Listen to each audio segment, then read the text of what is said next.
Para sa kapakanan ng bayan, ihahatid sa inyo ni Percy Lapid, Lunes hanggang Biyernes, alas 9 hanggang alas 10 ng umaga. Samahan si Percy Lapid sa Lapid Fire dito sa DZRJ 810, hatid sa inyo ng 8 Trimedia Broadcasting Network.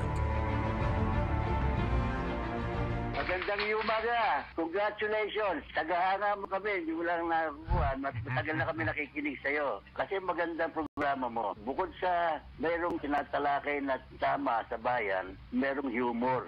At saka bilib ako sa'yo. Kasi nung minsan, parang nagagalit yung babae sa'yo, pero hindi mo pinatulang, cool ka lang. Ang ganda ka, kung tira mo ka ako yung si Percy ka, ako magaling talaga ako. Pero talagang kaka ko, maganda ka makiharap sa tao. Congratulations, babati lang ako sa'yo at more power. Keep it up.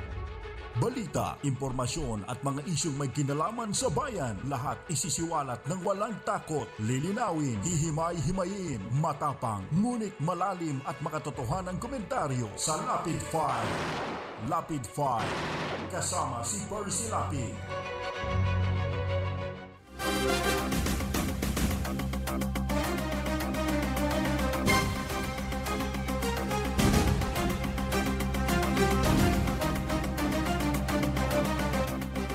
Magandang umaga. Ito po si Percy Lapid. Ito po naman si Peter Tolesta. Magandang umaga po, Luzon, Visayas, Mindanao. At welcome po sa Lapid Fire ni Percy Lapid. Ito po si Atong. Gaya po ng dating mga kaibigan, muli po tayo mag-aanyaya sa loob ng isang oras na pagtatanghal ng ating palatuntunang Lapid Fire na tatampukan ng mga pagtalakay sa mahalagang issue na ating pong pag-uusapan. Siyempre po sa mga nais magbigay ng reaksyon, bukas po lagi ang ating mga numero dito po sa ating impila ng ating pong landline ay 412-0288. Ang ating po naman text line ay 0977-342-1644. Ano man po ang inyong pinagkakabalahan sa mga sandaling ito, sama-sama po tayo hanggang alas 10 sa pagtatanghal ng palatuntunang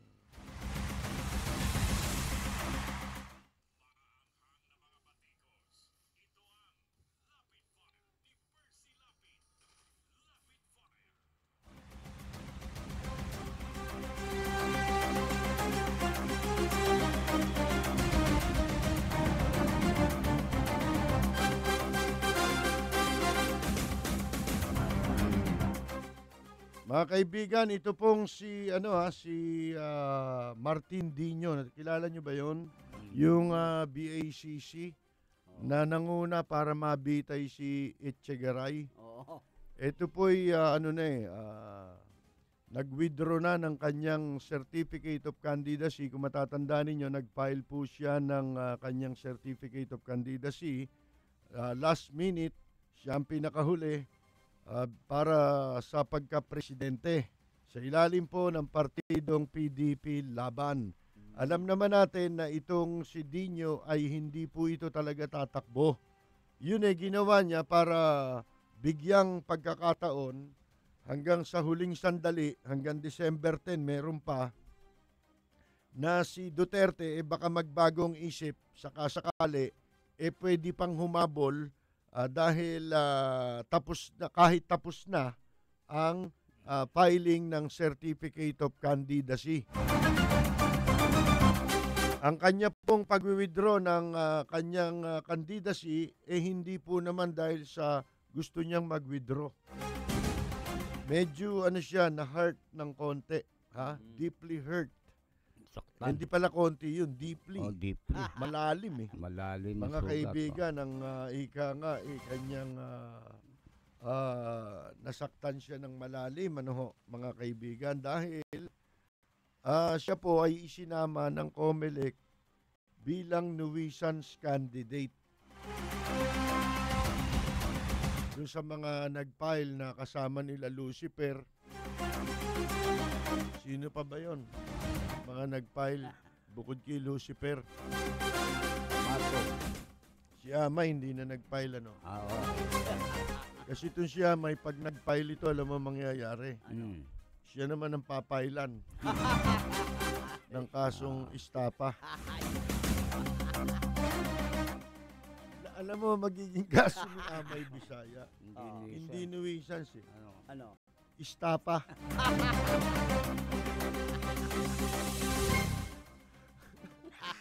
Sikat na. Sabihin kaya hindi ka seryoso. Tapador. Hindi. Kasi pupunta sa iyan, di ba? Oo. Sasabihin, babalik. Oo. Di bibigyan mo. Oo, abutan. Tapos hindi na babalik. Ano tawag mo ron? Di ba istapa yun? Mga kaibigan, ito pero itong pagkaka-withdraw ni Dino, hindi pa rin ho natatapos ang pag-asa ng marami. Oo. Sapagkat hindi pa naman meron pang pagkakataon na i-relinquish yung pwesto na yun at isaling kay Duterte Substitute. ng PDP laban sapagkat si Duterte ay PDP laban ngayon. Kapatido. Siyempre ang sa batas po pwedeng magkaroon ng substitution kung pareho kayong partido. Oo. Hindi yung sinasabi rito coalition Oo. Ang sinasabi rito partido. Mm. Yung coalition hindi partido, yung coalition nga yun eh. 'Di ba? Parang halong kalamay yun. Imposible namang ang ang tawag nito? Anong tawag doon? Yung Magpa-substitute Oo. si Miriam Santiago. Oo. 'Di ba? Oo. Kasi lagi yan naniniwala mananalo siyang presidente. Oo. 'Di ba? Pinakikita niya sa pamamagitan ng mga kabataan. Laging kabataan ang punteriya niya eh. Kasi simulat sa pool nung tumakbong presidente yan. Oo. Halimbawa, kabataan noon. Oo. 'Di ba? Kabataan noon. Mm.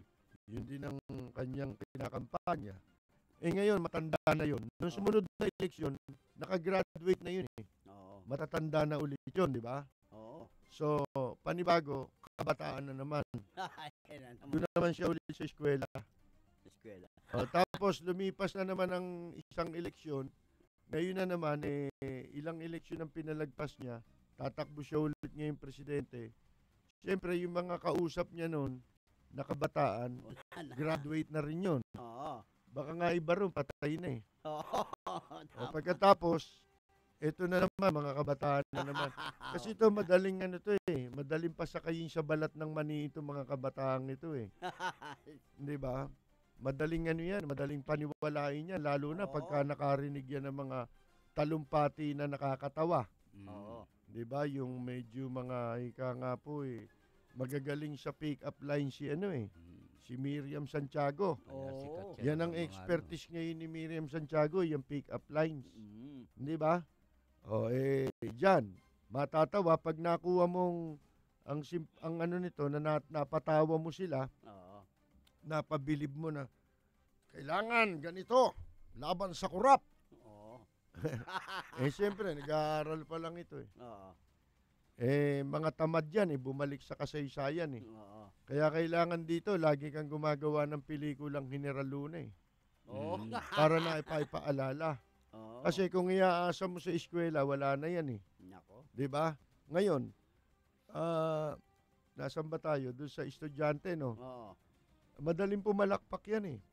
Lalo na pagka yung seryoso kunyari yung talumpati. Oo. Parang nakikinig kay Obama yan. Change! Yan po mga kaibigan. Ayun. Ano ngayon na nangyari sa Amerika? Ayan. Di ba? Oo. Nadali rin ni Obama yun, di ba? Oo. Dahil sa talumpati. Oo. At dito, mas magagaling magtalumpati. Oo. Sabi nga sa inyo kung may buti kisa-kisame at nahulog, Oo. patay, pagbagsak. Pag tumama ho sa mga braso ng tao, dahil sa kilabot, Oo. nakatayo yung balahibo eh. Mm. Kasi pag nagtalumpati po yung mga politiko rito sa atin, talagang tatayo balahibo mo eh. Nako. Di ba? Kanya kailangan, hindi tayo, kung tayo, alam natin ang nakaraan, Oo. kaya importante yun yung nakaraan eh. Tama. Leksyon sa'yo yun di ba? Mm. Yun ang tatandaan mo, magiging leksyon sa'yo. Mm. Para malaman mo kung sino itong mga nagtatalumpati. Malalaman mo rin sa talumpati nila kung nagsasabi sila ng totoo o hindi. Tama. Katulad lang yan ni Bongbong. Oo. Sana bibilib na ako kay Bongbong eh. Mm. Parang nagsasabi ng totoo eh. Mm. Yun pala, hindi rin eh. Ba? Muntik na ako maniwala nung una, nung hindi niya pa sinasabing vindicated na ang election ay vindication. Oo. Ibig niya sabihin, pag binoto ka, kahit walang hiya ka, binoto ka pa rin ng tao, Oo. abay, vindicated ka na sa kawalang hiyaan mo. Naku po. Abay, hindi totoo yun eh. Ibig mo sabihin, yung mga walang hiyang warlord na sila humahawak ng pwesto sa mga lugar nila, lalo sa mga probinsya. Oo. Ibig mo sabihin, vindicated na sa kawalang hiyaan yun. Oo. Ha?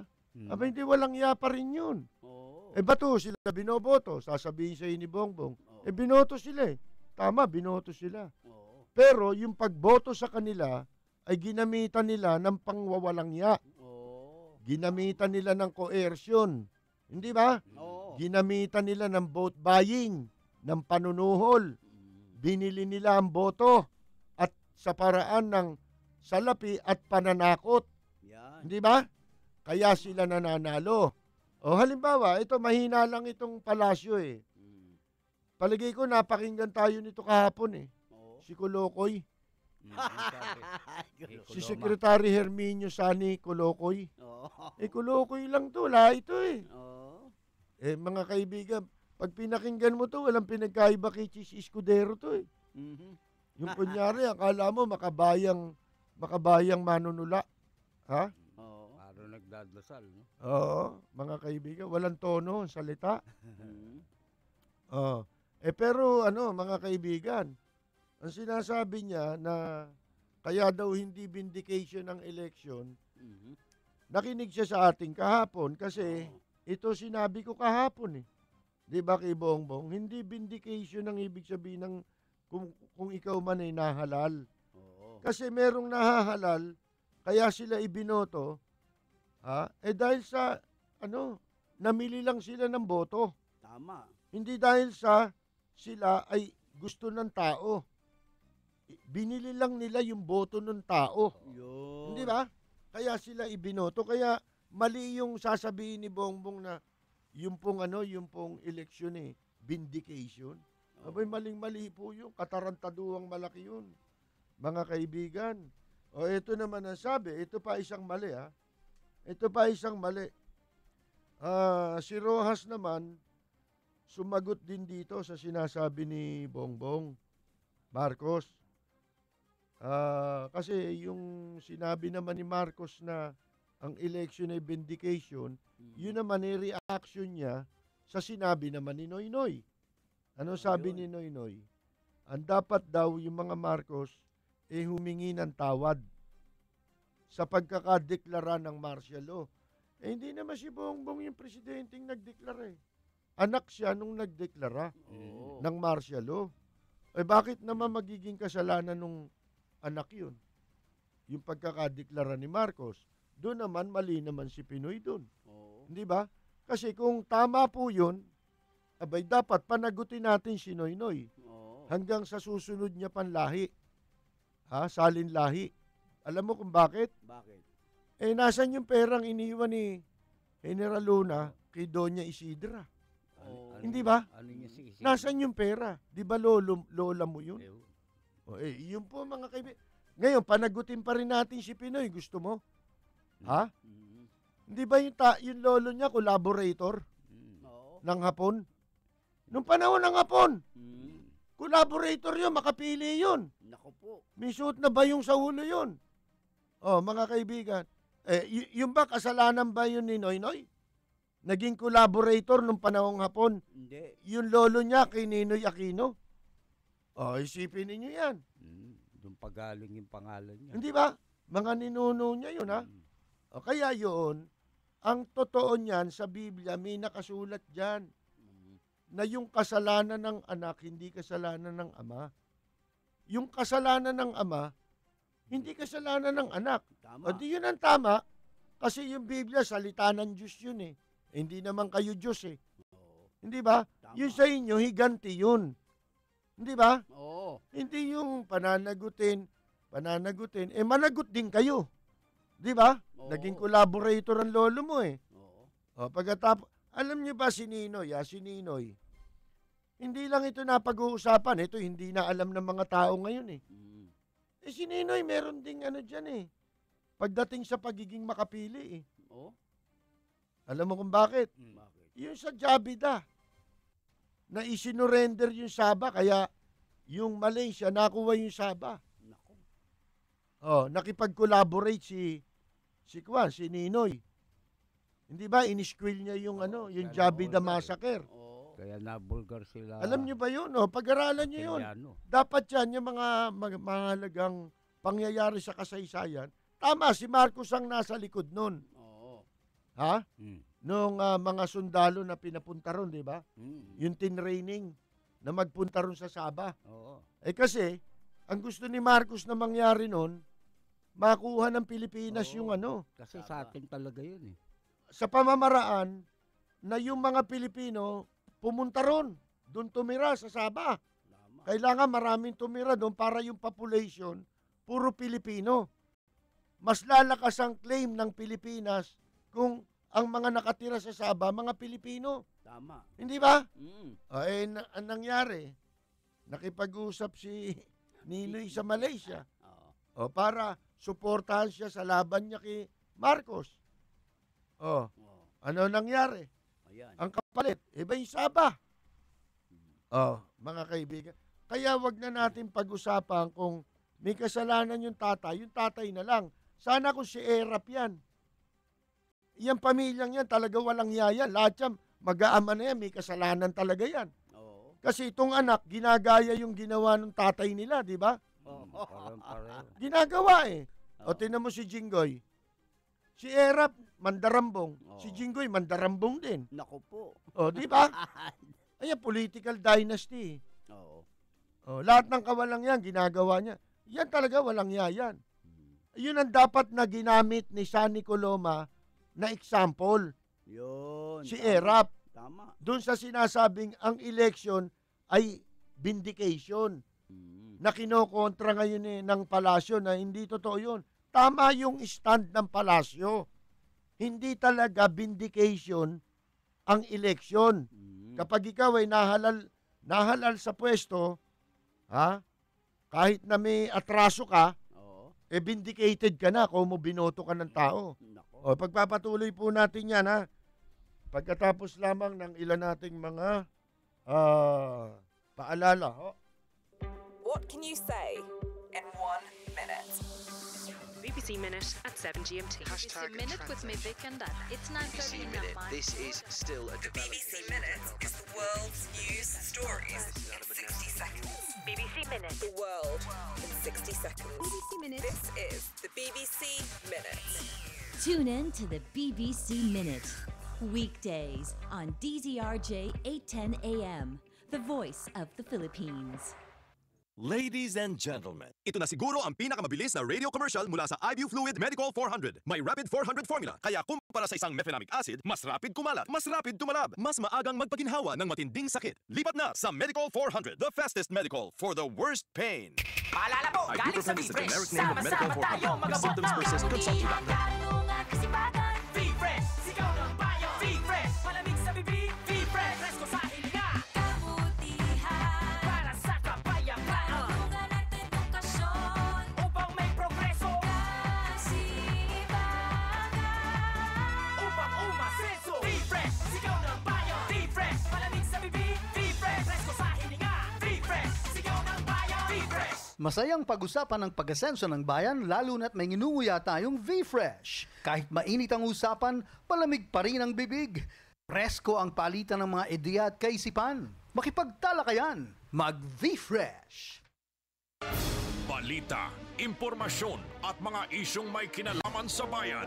Lahat isisiwalat ng walang takot. Lilinawin, hihimay-himayin, matapang, ngunit malalim at makatotohanang komentaryo sa Lapid Fire. Lapid Fire. Kasama si Percy Lapid.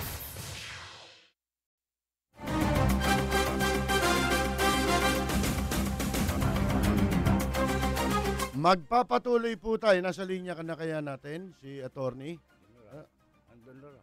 Nasa linya na po natin, mga kaibigan. Meron tayong kakausapin po ngayong umaga. Ay kasi po ito, laman din ng aking column ngayon sa Hataw. Kung nagbasa po kayo ng Hataw, pahayagang Hataw. Yan po, humahataw. Humahataw dyan, si Jerry Yap, tsaka ako. Ang inyong lingkod. Yung iba ho, humahatak lang. Ako yan. Ito ho, ito. Tanim bala sa NAIA, salot, sindikato, ipabuwag sa MBI. Yan. Ilang araw na po natin itong pinag-uusapan, mga kaibigan. At nasa kolum nga po natin ngayon. Ang mungkahi po natin, dapat ito ipabuwag sa MBI. Kasi may mga kung ano-anong balak. Pero bigyan daan po natin, nasa linya natin ng abogado mismo nung biktima na ginawang akusado. Ng tanimbala. Dahil sa tanimbala na yan. Ito po ang abogado ni Ginang Gloria, ano yun? Ni Ginang Gloria Ortines. Yung pong OFW, 56 years old. At almost 26 years na siyang nagtatrabaho bilang domestic helper sa Hong Kong. Ibig sabihin, sa loob ng 26 years na yun, pabalik-balik siya dito. Manila, Philippines, Hong Kong. Ayan po, nasa linya natin si Attorney Ispaki Farolan. Magandang umaga po sa inyo, Attorney. Magandang umaga rin po, Sir Percy. Percy, magandang umaga po sa inyo mga tagapakinig. Opo. Attorney, kasi yung ibang mga istorya tungkol dyan sa kay Mrs. Ortines, nababalitaan naman na natin, Pero ang gusto lang naming malaman sa inyo, may mga panukala ngayon, mga investigasyon ng Senado, at meron din tayong mga nagmamalasakit na kababayan na naglagay sila sa internet nung nag-register sila nung petition na nangangalap ng signature para sa mga gustong sumuporta na imbestigahan din ang kasong ito at ang pinananawagan nila mag-imbestiga ay yung mga presidentiable pa. Gusto muna naming alamin kung ano ang inyong masasabi tungkol dito. Kami po sa kampo po bilang abogado po ni Nanay Gloria at kahit si Nanay Gloria po at ang kanyang buong pamilya, lahat po kami ay nagpapasalamat po sa lahat ng nagbibigay suporta at nagpakita ng pakialam at concern dito po sa kanyang issue na ito. Kami po ay lahat po ng uri ng tulong, lahat po ng uri ng pagmamalasakit ay amin pong tinatanggap. Natuwa nga po kami nung nalaman namin na may online petition para magtawag ng investigasyon nito. Natuwa rin po kami na may aspeto, may mga nag-file, kunyari sila Congressman Acop ay nag-file ng resolution patungkol sa aspeto ng seguridad. Meron ding final po si Congresswoman Zamora, Maricar Zamora ng Compostela ng pagtingin naman sa issue from the perspective of an OFW.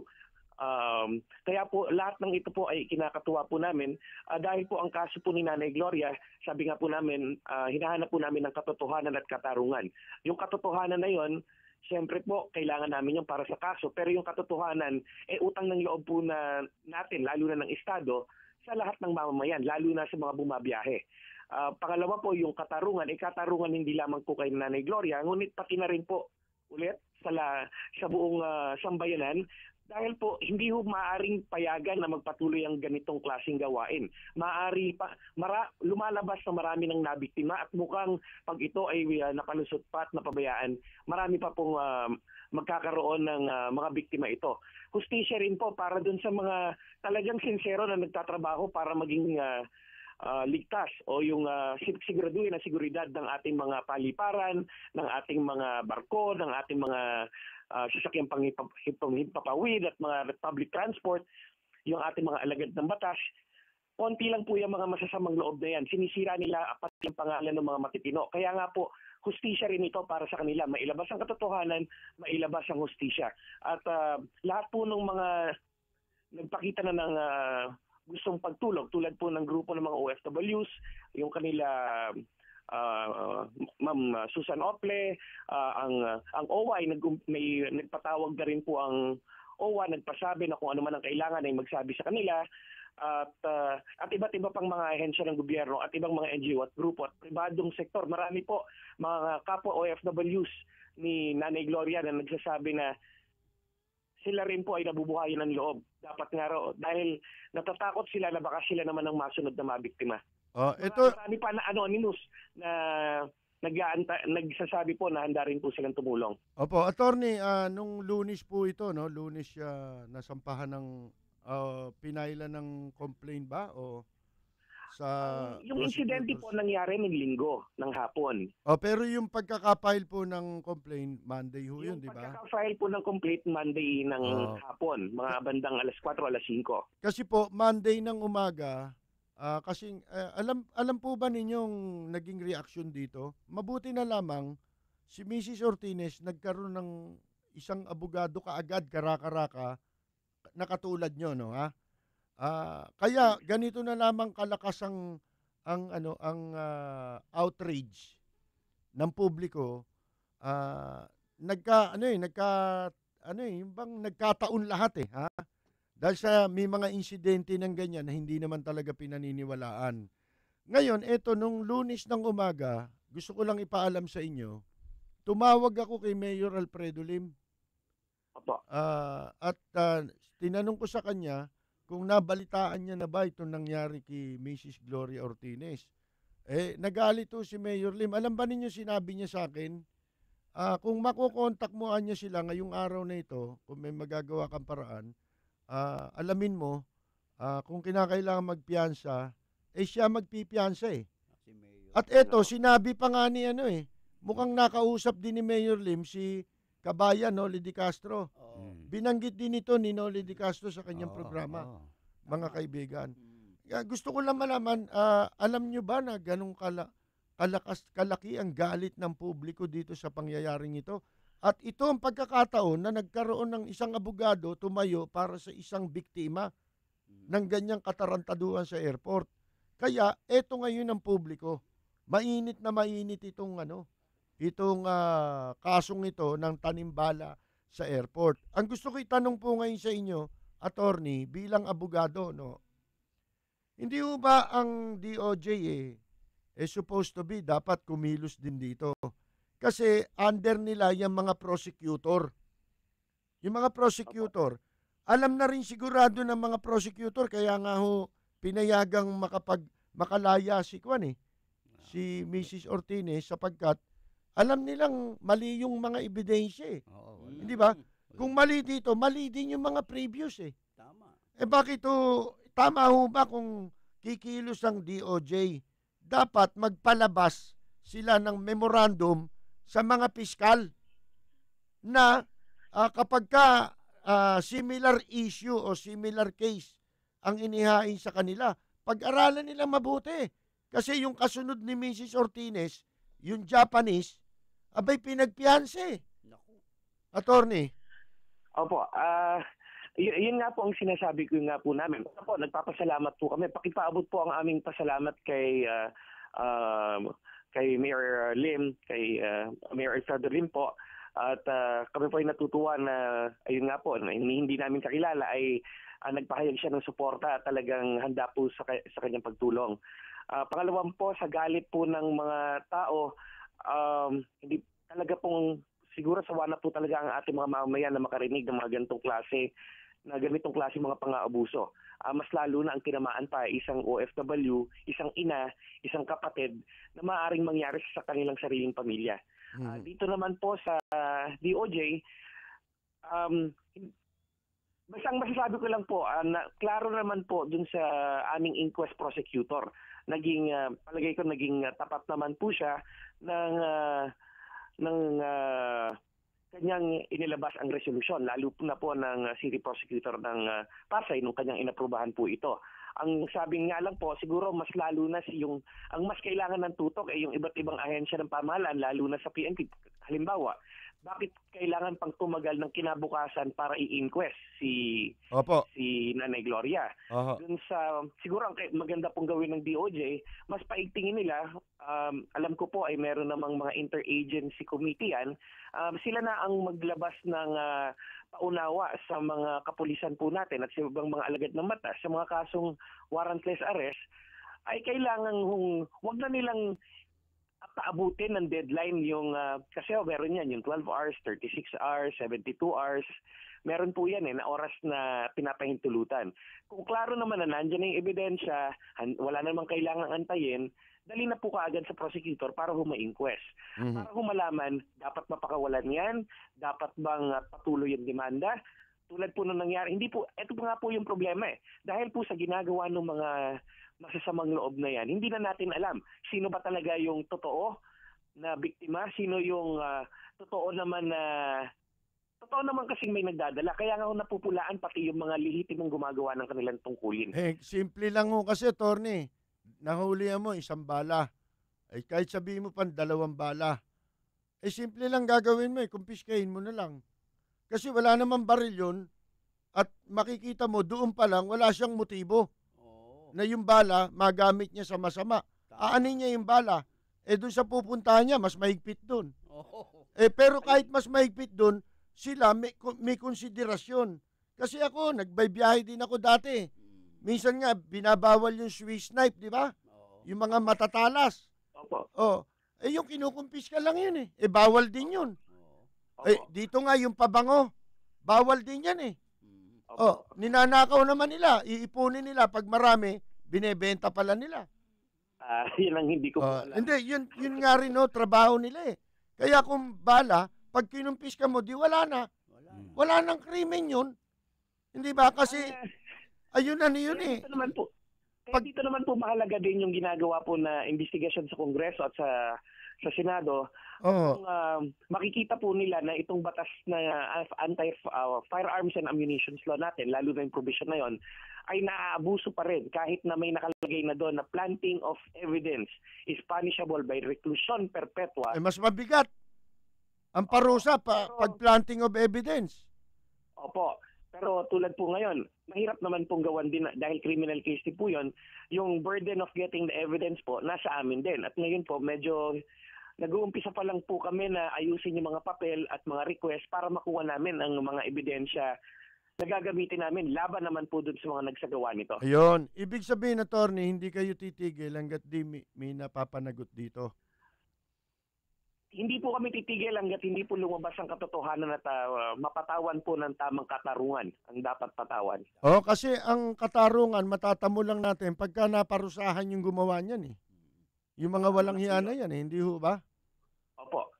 Katarungan din po na mapaayos ang batas, mapaayos ang polisiya, pati yung proseso. Yung pati po yung mga protocols at saka mga SOPs na yung mga procedure na wag niyo, kasi nangyari rin po na may magsasabi, aminin mo na lang kasi. Opo. May mga ganun po Pati yung mga ganun kasimpleng bagay, dapat kasama po sa hustisya yon. Yung pagkakaroon ng mabilisang assistance para sa mga OFWs, kasama rin po sa hustisya na hinihingi namin yon. Ayun. Kumusta na po ngayon si Nanay Gloria, Attorney?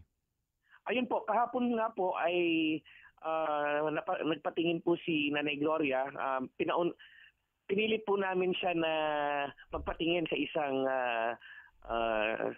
clinical psychologist para alamin ang estado ng kanyang psychological and emotional state. Kasi nga po pagkausap namin minsan natutulala, minsan tuliro at may nervyos at medyo alam niyo kung may trauma. Trauma, po ito ng doktor kahapon at nakausap na rin po namin ang Universidad ng Pilipinas.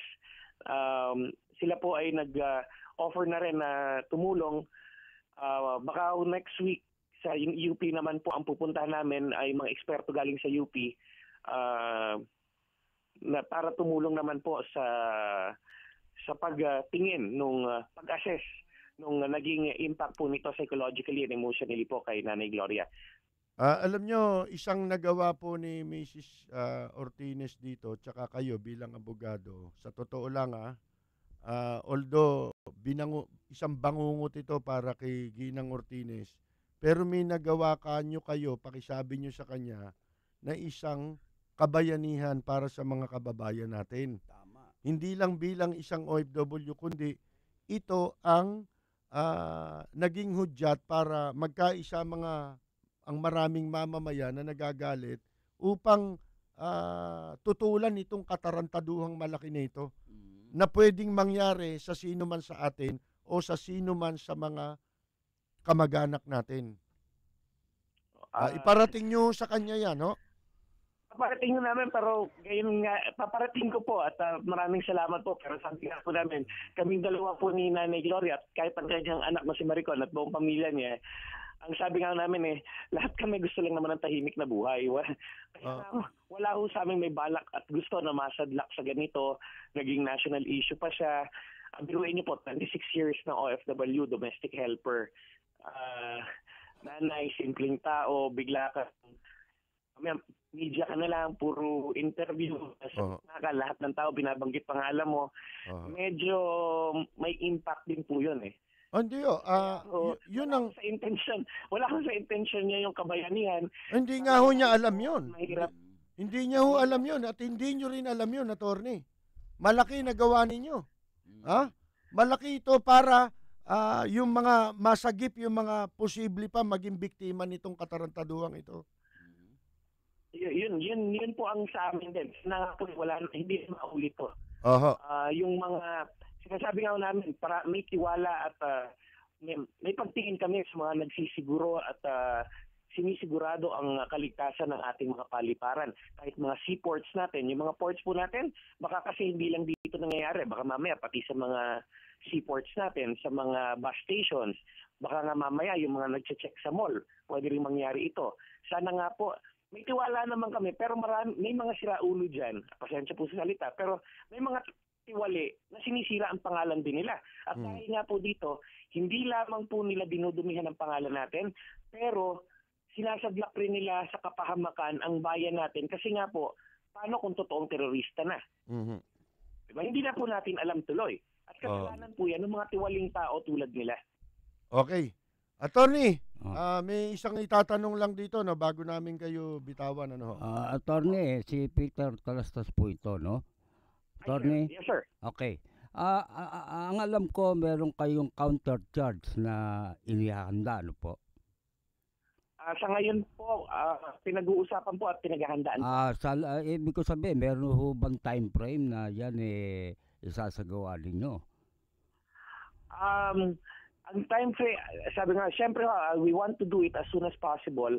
Pagka nakuha namin lahat ng ebidensya para naman klaro kung sino. Yun ang susunod na tanong ko.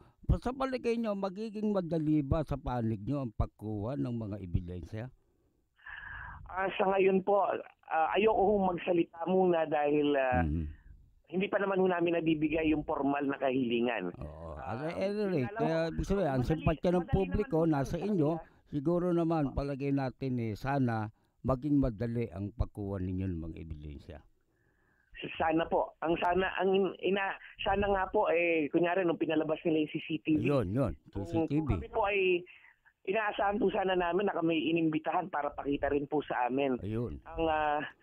Kasi hindi na rin sana namin kailangan gumawa pa ng formal na sulat. Kasi kung nilabas niyo sa media, di sana ano ba naman po yung tawagan niyo kami para sabihan na pumunta kayo rito, papalabas namin papalabas na namin, I will make it public. Okay. Kasi dapat talaga po maparusahan yung mga taong yan kung talagang ginawa nila yung pagtatanim ng bala. Hindi po ba? Pagka mapatunayan na may ebidensya kami na magtuturo na sila nga po ito, talaga pong sisiguraduhin po namin na managot po sila. Okay, Tony, thank you. Maraming salamat po, Attorney Parolan. At kami po ay nandito para subaybayan po namin yung kaso na yan. Ano po? Opo. Maraming salamat po.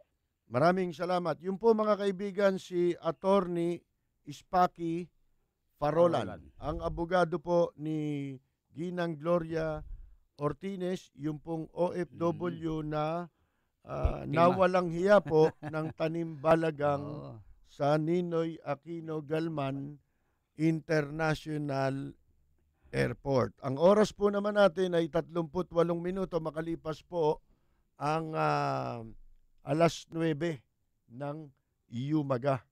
Ladies and gentlemen, ito na siguro ang pinakamabilis na radio commercial mula sa IBU Fluid Medical 400. May Rapid 400 formula, kaya kumpara sa isang mefenamic acid, mas rapid kumalat, mas rapid tumalab, mas maagang magpaginhawa ng matinding sakit. Lipat na sa Medical 400, the fastest medical for the worst pain. Ibuprofen is the generic name of Medical 400. If symptoms persist, consult your doctor. The BBC in London goes direct to the Raja Broadcasting Network, DZRJ 8:10 a.m. with a live news update. Men armed with knives have attacked a rally held by the main opposition National League for Democracy in Myanmar's largest city, Yangon. The attack comes 10 days before Myanmar's first openly contested election in 25 years. From Yangon, Jonah Fisher. According to witnesses, several men, some armed with swords, interrupted the opposition rally in Taketa, a township of Yangon, on Thursday night. The candidate for the National League for Democracy, Nang Na Lin, was among those targeted. He was immediately taken to hospital with head and hand injuries, and from there, his wife told the BBC he was passing in and out of consciousness. Several people were arrested on the spot. Public threats had been made before the rally, warning the opposition to cancel the event, but they were ignored. The body of a small boy has been found in a car near Berlin. It's thought to be that of a refugee child named Mohammed, who reportedly came from Bosnia-Herzegovina with his family. Damien McGuinness is in Berlin. 4-year-old Mohammed was last seen on October 1st. CCTV footage shows him being led away from the refugee centre by the hand by an unknown man. He was now thought to be a local resident and the owner of the car in which Mohammed's body was found earlier today. Mohammed was at Berlin's main refugee reception centre with his mother and siblings when he disappeared. It's thought that the family were there to renew their documents. Germany is seeing a huge influx of refugees and migrants, around 1 million this year alone. China has announced the end of its decades-long policy of restricting most families to having only one child. The official Xinhua news agency said that all couples would be allowed to have 2 children, citing a statement from the ruling Communist Party. World News from the BBC. You're listening to the news from the BBC.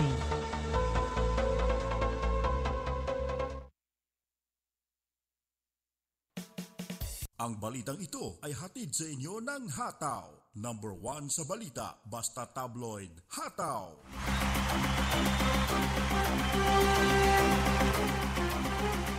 Magpapatuloy po tayo mga kaibigan. Napakinggan ninyo kanina no, si attorney. Yun ang hindi nila na-realize ngayon. Sana yun na lang ang isipin ni Mrs. Ortines para medyo gumaang-gaang naman ang kanilang kalooban. Alam natin ang epekto na trauma na idinulot po nitong kahayupang ito ng mga walang hiya na kumita lamang ng konting salapi. Pag hindi ka nila nakuna ng pera, ipoposas ka, ididimanda ka, at makukulong ka. Nako. Ngayon, ang kaso niya naman talaga, hindi laglag bala eh. Hindi yumidala siya ng bala eh. Ang kaso niya, hindi siya naglagay. Di ba? Yun ang kaso niyan eh. At ilan lang ginanyan nila. Ngayon, mga kaibigan, yun na lamang ang isipin ni Mrs. Ortines na siya ang itinadhana na gumanap ng papel para gisingin ang publiko. Mabulgar yung mga yan. Na kaya ngayon, ang publiko po, mga kaibigan, ay marami ang kanya-kanyang ginagawa. Ibig sabihin, on their own, gumagawa sila ng mga, ika nga po, anumang pwede nilang maitulong para umingay itong kasong ito.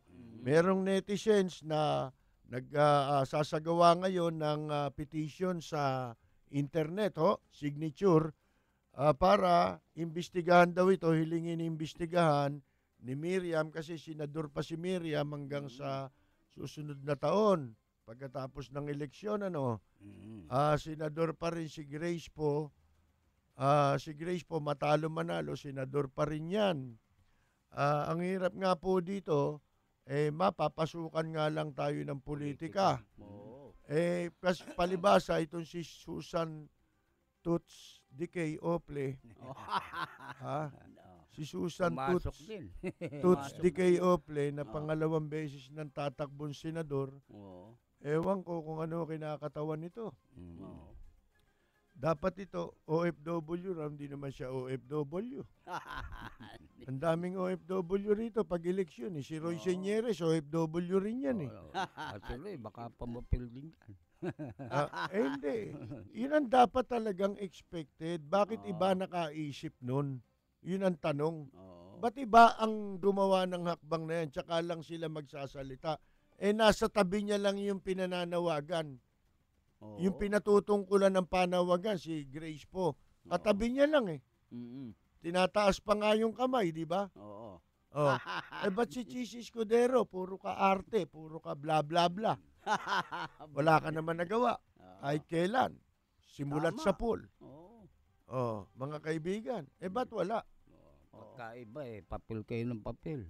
Ngayon, kung tutuusin ninyo, kung ako tatanungin ninyo, mawalang galang na po. Lahat tayo gusto natin, wakasan na yan. Matuldo ka na yung malaking katarantaduhang yan. Ngayon, kung ako tatanungin mo, kaya ako tinatanong kanina kay attorney yung DOJ, kasi abogado siya Pwede naman siguro yun Pwede. Si Secretary Kagiwa, magpalabas ng parang circular sa mga prosecutors. Bakit si De Lima? Nung umupo dyan sa DOJ, nagpalabas na circular. Alam mo ba circular? Aba, circular, lahat ng kasong droga sa akin lang. Diretso sa opisina ko. Hindi pwede. Tutukan nyo yan, Mabuti pag ganun ang gawin ni Kagiwa. Ito, mas merong mabuting magagawa kaysa doon sa panukala ni De Lima nun. Ito, basta kaso ng bala sa airport, pabagsakin na lang sa kanya. Tama. Kaya nga tayo nananawagan kahapon, di ba? Naku, yung MMDA, mag-iingat kayo itong Todos Los Santos. Kasi magpapakalat ng tauhan Para daw tumulong sa isa sa gagawin nila, tulungan yung mga pasahero na magbuhat ng kanilang mga bagay na sasakay ng bus. Delikado yun Baka dyan naman magtanim ng bala yung mga hinayupak na yan hindi ba? Nagliliyap na mga komentaryo, maanghang na mga batikos. Ito ang Lapid Fire ni Percy Lapid. Lapid Fire. Ladies and gentlemen, ito na siguro ang pinakamabilis na radio commercial mula sa iView Fluid Medical 400. May Rapid 400 formula, kaya kumpara sa isang mefenamic acid, mas rapid kumalat, mas rapid tumarab, mas maagang magpaginhawa ng matinding sakit. Lipat na sa Medical 400, the fastest medical for the worst pain. Balita, impormasyon at mga isyong may kinalaman sa bayan. Lahat isisiwalat ng walang takot. Lilinawin, hihimay-himayin, matapang, ngunit malalim at makatotohanang komentaryo sa Lapid Fire. Lapid Fire. Kasama si Percy Lapid.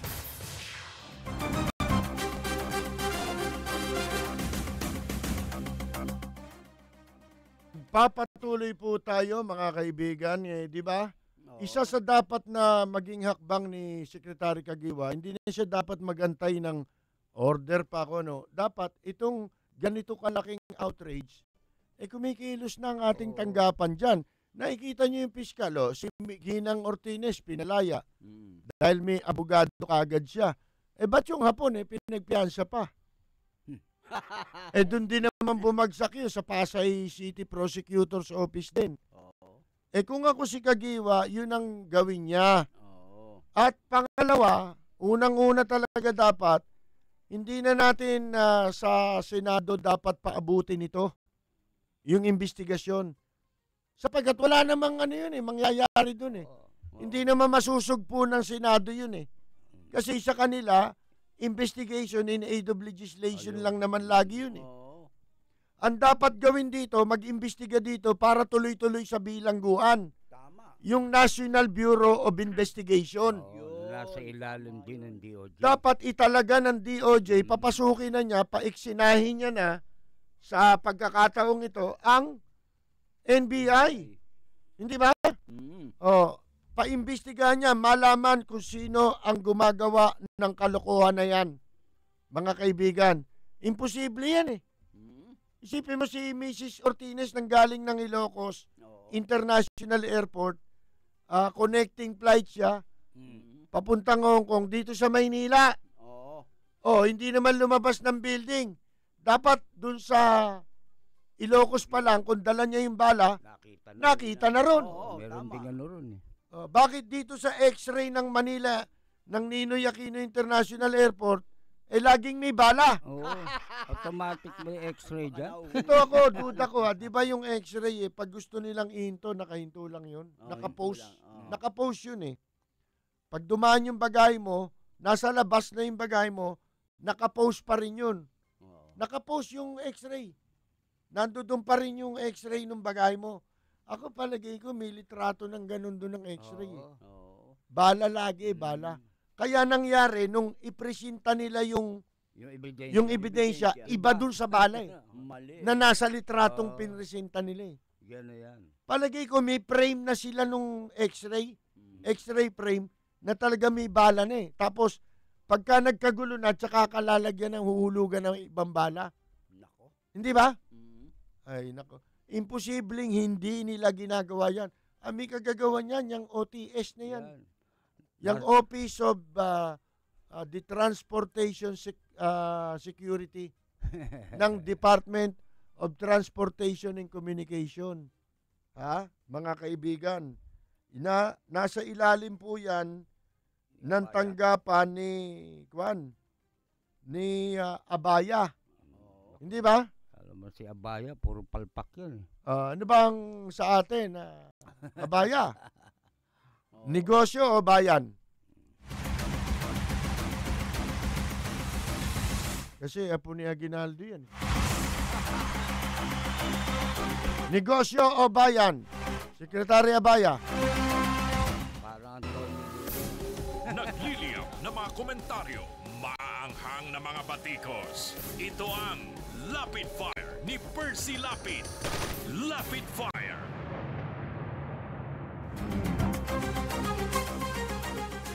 Mamaya po, pagkatapos ng ating programa, ang susunod po sa atin, si Manila Mayor Alfredo Lim at si Miguel Hill sa kanilang programang Katapat at Karancho, alas 10 hanggang alas 11 po yan. Ito, magbasa tayo ng ilang mga text dito, mga kaibigan. Galing kay katropang Donald ng Tondo, Manila. Itong lipunan natin, tunay na gutom. Ito. At may malalang karamdaman.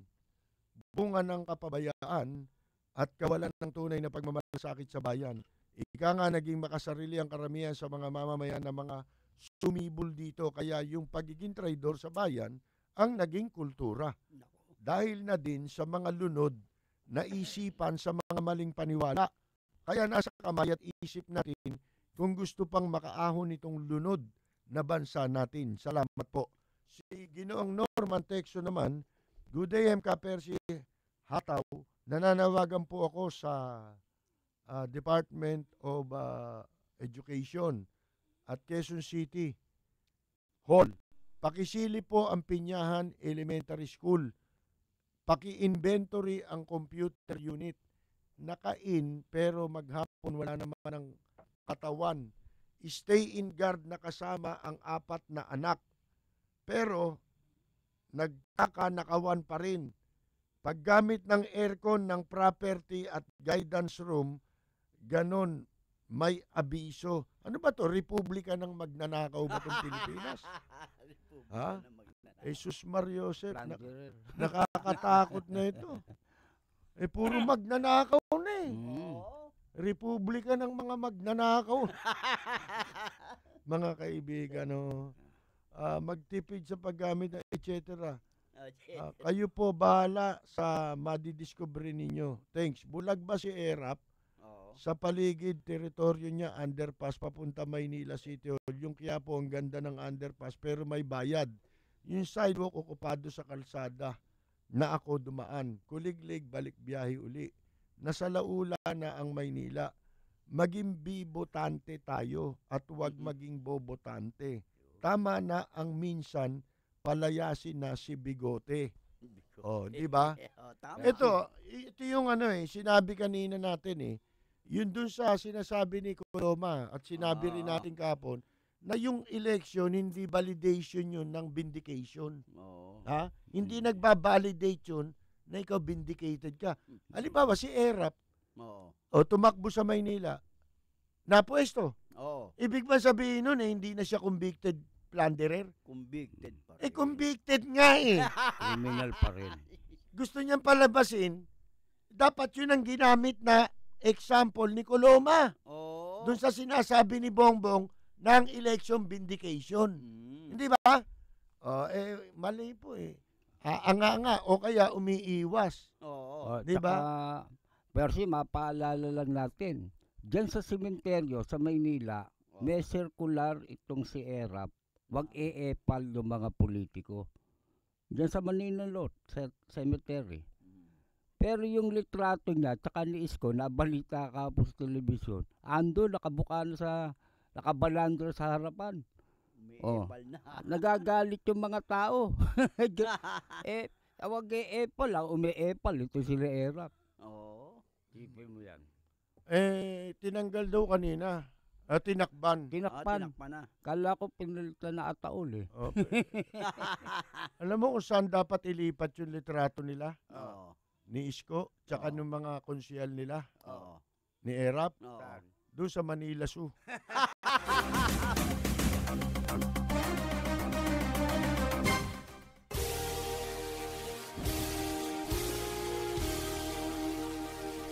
Babati muna po tayo mga kaibigan na pinababati po ni Oscar De Jesus ng Valencia, California.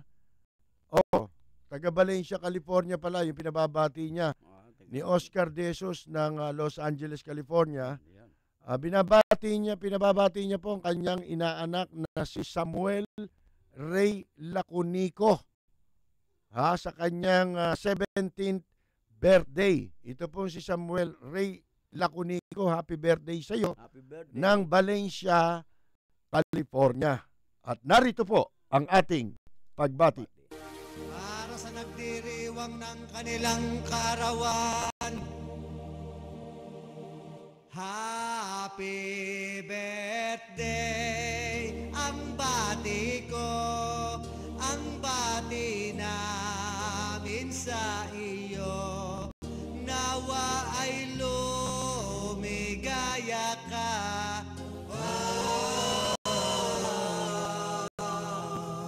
at abutin mo pa sana ang maraming kaarawan. Happy birthday! Magpapatuloy tayo, sabi ni Aris ng Bulacan. Kapersi, dito sa Bulacan, nakakaalarmang lambat sibat ng mga pulis. Bigla na lang pupwesto sa dilim na wala man lang karatula at madilim. Baka magtanim din sila ng bala o drugs sa pobreng nagmomotor. Yung pa nga pala, isang matinding kaso dyan, alam mo, mas mabigat ang kaso nung nagtatanim ng bala, yung plante. Di ba sinabi natin kahapon na binanggit din ngayon ni Attorney Spaki Parolan na yung pala life sentence yun, reclusion perpetua. Dapat may makulong dyan eh. Good day, Kapersi, sana maglagay sa naiyan ng karatula na mag-ingat sa tanim bala dito. Sabi ni Mang Erning Buko. Siya nga naman kasi sa karsada meron bawal tumawid dito. Nakamamatay. Mga opisina, gano'n, bawal ang pick up. Ingat sa picture. Baka ibang Gloria po ang gusto nilang kasuhan. Nataon lang na isang Gloria Ortanes. Hindi Ortanes yun. Ortinis yata, no? Ang natsyempohan ng mga kotong OTS dyan sa airport. Bayan. Opo. Ang number, ang text galing sa 9897 ang huling 4 na numero. Sabi naman ni Migs, kapag nakikipaglaban ng mga tropa nating sundalo sa Mindanao, nagreklamo sila na kulang sa bala. Ayun, tama nga naman, dito sa naiyan, daming bala. At ang daming loose firearm, wala namang hinuhuli. Ang Ang daming nagdadala ng baril, walang karapatan magdala ng baril na dapat nilang huliin. Ayun nga, nakukunan pa ng mga CCTV kung saan-saan. Puro krimen ang nangyayari po sa ating bansa na wala naman po silang ginagawa. Percy, Lapid, fire! Percy, Lapid, fire! Tapang mo'y kakaiba, walang takot sa pagbira. Oh yeah! Oh yeah! Kapag mayroong anomalya, ibubulgar na talaga. Oh yeah! Oh yeah! Mga kurap sa gobyerno, ibibisto ng walang preno. Maging ikaw man ay politiko, artista man o kahit sino, pasasabugin ang baho mo. Sa Lapid Fire, walang sinisino. Percy Lapid. Binabati po natin si Lita Pasyon kasi ngayon lang po siya ulit nakapakinig sa inyo. Ayun. Siguro hinanap niya tayo mula nung nagbago tayo ng himpilan. Bueno, wala na po tayong oras. Maraming salamat po sa inyong pakikinig. Ito po si Peter Talaslas. Maraming salamat po sa lahat po ng sumubaybay dito sa Lapid Fire ni Percy Lapid. Ito po si Atong Ma'am, mabuhay po kayo. Ito naman po si Percy Lapid, pansamantalang magpapaalam. Antabayanan po susunod agad ang programang Katapat at Karancho. Kasama po si Manila Mayor Alfredo Lim at si Miguel Hill. Sa Lapid Fire, walang sinis. Maraming salamat at magandang yumaga! Percy! Erap! Kurap! Percy! Lapid! Fire! Percy! Lapid! Fire! Percy! Lapid! Fire! Percy!